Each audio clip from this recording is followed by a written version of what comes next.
Hi there, my name is John Harnett, and I'm the Patrol Division Captain.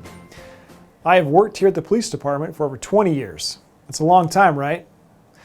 Other than working at the police department, I like to spend my free time outside playing sports. Some of my favorites include mountain biking, running, and playing basketball with friends. How about I tell you a little bit more about my division? The Patrol Division is made up of 90 police officers and 16 community service officers. The Patrol Division works in teams to help respond to emergencies and help solve problems. You can always count on us to show up anytime anyone needs our help. Now, let's meet some of our partners on patrol. My name is Jason Olivera. I'm a police officer with the City of Fremont, and I currently work on the mobile evaluation team. Part of that team is working alongside mental health professionals in the field. So when we see somebody going through a mental health crisis, for example, we go out and try and offer them resources. We believe that model of giving the community support is the best way to go about doing that. You may know somebody who goes through a mental health crisis and who may need assistance but not sure where to start. If you ever see us, if you see myself, come and talk to me and say hello. I would love to help you and your family in the best way we can with the resources that we have. Hi, my name is Terry Romero, and I'm a community service officer here at the City of Fremont Police Department.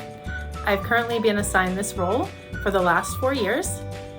A typical day as a community service officer would involve calls for service where we can assume there's no suspect on scene or crime in progress. This allows our officers to be available to go to calls where there is a suspect on scene or an active crime.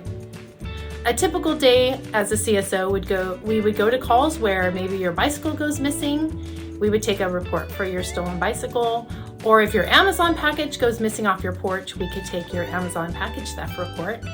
Or for instance, if your grandmother goes missing, we can help investigate a missing persons call.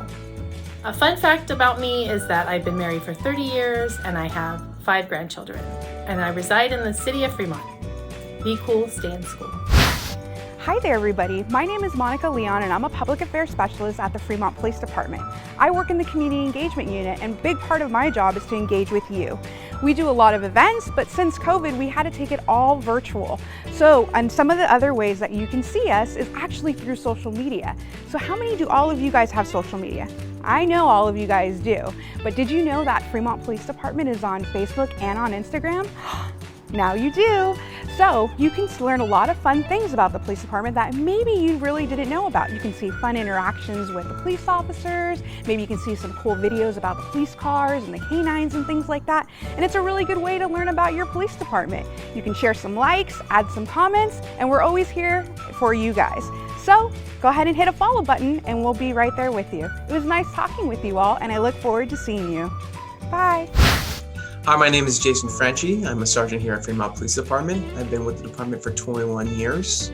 I've held a lot of collateral assignments. And one of my collateral assignments is I'm a bike supervisor. What that means is I wear this cool uniform and it's reflective at nighttime. Hence these lines right here across my chest. In the back it says police, so you can see me at nighttime and better during the day too. And I get to do special events. So we get to ride our bikes around during like the 4th of July parade, the Arts and Wine Festival, or just maybe special events when we meet with students and ride from a designated point to their school. And then I do bike safety events with children so they understand the safety of wearing like your bicycle, and wearing your helmet when you ride your bike. Some fun facts about me is I have an identical twin brother, and we both grew up here in Fremont, and we went to Washington High School, and he's actually a firefighter with Alameda County Fire Department. Now that you got to meet some of the patrol team members, let's learn more about keeping you safe. Up next, we will hear about internet safety, vaping dangers, and traffic safety. Hi everyone, my name is Calvin Tang and I'm a sergeant with the Fremont Police Department. I currently am assigned as a midnight patrol supervisor. The portion that I'm going to talk about with you today is in regards to internet safety and social media. And we all know that social media and the internet is available to everyone. And there are a lot of fun things to do and a lot of fun things to learn as well. But it's also very important that you guys are safe on the internet and through social media. And the goal is for us to provide you some safety tips so that you not only can have fun, but have a safe time doing it as well. As you guys all know, the most popular social media platforms that are out there today are Facebook, Instagram, Snapchat, and TikTok. And with all of these accounts, one of the things that we recommend to all kids, and all adults as well, is to keep your profiles private. It's very important that a user is aware of who their followers are, and we recommend that they remain as close family and friends. A lot can be extracted from your social media platforms by individuals looking at your pictures, looking at your comments. And from there, they can extract a lot of information about you, your family, and your friends. So it's always important to make sure that the people who follow you and the people that you follow are people that you know. The second safety tip that we have for all of you is that posts last forever. The things that you post on social media and the internet will be remembered. Individual users can do screenshots or screen grabs, and actually the internet companies themselves, like Google, can actually retain information of things that you've done on social media. A big tip that we have for all kids, and then once again all adults, is think before you share. Let's talk about followers. And it's really important that you're very selective about who follows you on social media and on the internet and who you follow. Think of it as walking in the park and meeting a stranger. I'm sure that in your conversations with your moms and dads and grandparents, the first thing they teach you is don't talk to strangers, don't answer the phone and give information about yourself. And the same thing goes for social media and the internet. It's really important that you keep your information private, and the only time that you share information is with people that you know and people that you love. The next big tip that we have for all of you is really think before you share. And one of the things that I consider in terms of anything that I do on social media or the internet is I think about, what would my family think of this? Would they be proud of me? Would they be disappointed? Would they be ashamed? There's just some big things to consider before you put a comment out or before you upload a picture, is to consider those things. One of the things that we want kids to consider when using social media is the long-term impacts.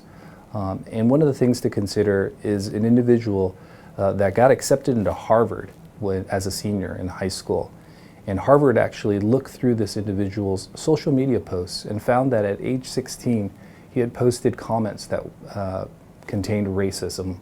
And from there, what they did was they actually withdrew his offer to go into their university. So please consider some of the effects that can happen from things that you do on social media.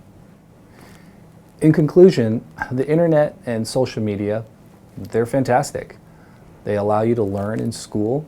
Social media allows you to connect with family and friends.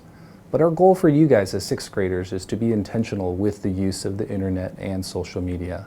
Understand the dangers that can happen, and understand that there are a ton of people that are available to come help you.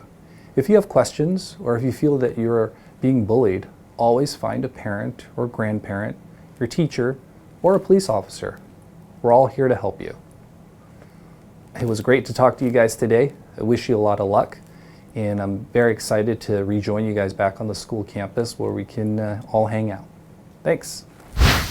Hello everyone, I'm Mike Rodriguez and I'm a sergeant at the Fremont Police Department. I've worked with the Fremont Unified School District for the past few years, and part of my job is to provide education to students on safety-related issues. I can tell you one of the biggest issues that students have faced over the last few years is vaping. I want to talk with you a little bit about the dangers with doing that. Many kids are attracted to it because of the different flavors, and they think that because it tastes like candy or other flavors, then it's okay to do it. But what many people don't know is that the smoke or vapor from these vapes contains a long list of chemicals that aren't good for you and that weren't meant to be inhaled. These chemicals can build up in the lungs and cause serious health-related problems. What many people don't realize is that many vapes contain nicotine, which is also the highly addictive drug in cigarettes. Most students have grown up knowing that cigarettes are bad for you. But when cigarettes first came out years and years ago, people thought it was cool to smoke and the danger wasn't known yet. It was years later that people learned how dangerous smoking is. Vaping is the cigarette smoking of your generation, and we don't yet know the long-term effects that they could have on your health. You might hear that vaping is safer than smoking, but I want you to remember that safer doesn't mean that it's safe. For example, if someone was driving 140 miles per hour on the freeway without their seatbelt on, we'd say that was dangerous. They might be safer by putting on the seatbelt, but it's still dangerous to be driving that fast on the freeway. So if someone is telling you to vape, they aren't thinking about your health and safety, so please don't do it. I hope you've learned something today about the dangers of vaping. Take care of yourself and be safe. Thank you. Hi, my name is Alex, and I'm a Fremont Police motorcycle officer. You may have seen me near your school sitting on my motorcycle and monitoring traffic. Today, I'd like to talk to you about some safety tips that'll make you guys all role models for each other. So, first off, when we're talking about crossing the street, I want you guys to stay off your phone while crossing the street, because that way you can see cars coming. All you need to remember when crossing the street is the phrase, heads up, phone down. That way we can make sure that you're safe when going to school. Next, I'd like to talk about how to safely cross the street. So first, remember always to hit the button. That way, the traffic signal can cycle and the walking sign can illuminate. When that happens, go ahead and safely cross the street. When the stop sign is up, the hand like this, that's the time that you do not want to cross the street because cars aren't expecting you to. And when you're riding to school, make sure you wear your helmet, because until you're 16, you're allowed to wear your helmet and ride on the sidewalk. It's for your safety, and your parents want to make sure you get to school safe. Remember, when playing with your friends, at home or even at school, when a ball goes into the street, don't chase after it. It's always better to get a new ball than run into the street and surprise a car. So remember, when playing at home or at school, obeying these rules will not only keep you safe, but will also keep you cool. If you see me or my partners out and about, feel free to come by and say hi. I look forward to seeing you guys in the future, and stay safe.